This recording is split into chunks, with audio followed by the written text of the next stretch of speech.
নরসিংদীতে ২ মাসের শিশুর ওপর নির্যাতন চালিয়েছে তারই চাচি।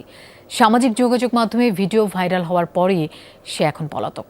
এরই মধ্যে ২ ব্যক্তিকে গ্রেফতার করা হয়েছে। পুলিশ জানায় সোমবার সদর উপজেলার পাইকারদি গ্রামের কাউসার মিয়ার বাড়িতে এই ঘটনা ঘটে। ভুক্তভোগী শিশুটি প্রায়ই অস্বাভাবিকভাবে কান্না করত। এতে মায়ের সন্দেহ হয় তার অনুপস্থিতিতে কেউ সন্তানকে নির্যাতন করছে। বিষয়টি নিশ্চিত হতে সোমবার গোপনে মোবাইল ফোনে ভিডিও ধারণের ব্যবস্থা করে বাথরুমে যান তিনি।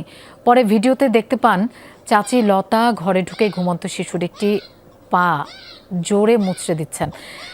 ভুক্তভোগী পরিবার বলছে ঝগড়ার জেরে এই ঘটনা। বিষয়টি পারিবারিকভাবেই মীমাংসার চেষ্টা করা হয়। তবে ভিডিও ভাইরালের পর গতরাতে লতার স্বামী ও বাবাকে আটক করে থানায় নেয় পুলিশ। পরিবার মামলা করতে রাজি না হয় সমাজসেবা কর্মকর্তা বাদী হয়ে মামলাটি করেন। ভুক্তভোগী শিশুটিকে শারীরিক পরীক্ষার জন্য হাসপাতালে নেয়ার কথা। আমাদের দুই ভাইয়ের মধ্যে একটু ঝগড়া হয়েছিল ওই দিন, ওই রাগে মানে একটু করছিল হয়তো, কথা কাটাকাটি হয়েছিল একটু